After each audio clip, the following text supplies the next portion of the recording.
Motungata ma arigitani thibitari-ini ya Kerugoya nĩ marugamĩte thutha wa kĩama kĩa arigitani KMPDU kuuria makiria arigitani 30 arĩa matungataga thibitari-ini ĩno kũrugamia ũtungata wao kumana na wagi mwega wa rĩera rĩa kũruta wĩra thibitari-ini ĩno.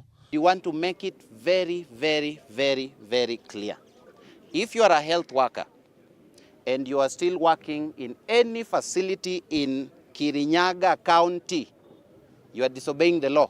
Mwandĩki mũnene wa kĩama gĩkĩ Ouma Olunga ũrĩa gũcerete thibitari-ini ĩno augĩte thibitari ĩno nĩ ũgwati kũrĩ ũgima wa mwĩrĩ wa arigitani aya ũndũ ũmwe na arwaru arĩa mathiĩte na mbere kũrigitĩrwo gũkũ na kũmoria gũtiga kũroka wĩra nginyagĩrĩra makerwo macokererie. Please go home until the conditions are safe, until you have been told now where you work is safe for you, so that you do not contract hepatitis B. We don't have medicines for that, so that it is safe for the patients that you need to take care of.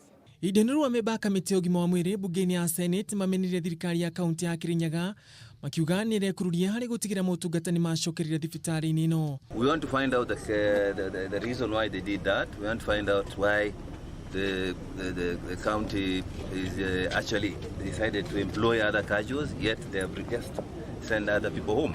Gũkĩrĩ ũguo nĩ morĩte birigiceni gwĩkwo mathibitari-ini mothe ma mũingĩ nĩguo gũtigĩrĩra nĩ makinyanĩria ikĩro rĩtana-inĩ rĩa kũgirĩrĩria thĩna ta ũyũ kũhanĩka rĩngĩ. The Senate does not work in the office.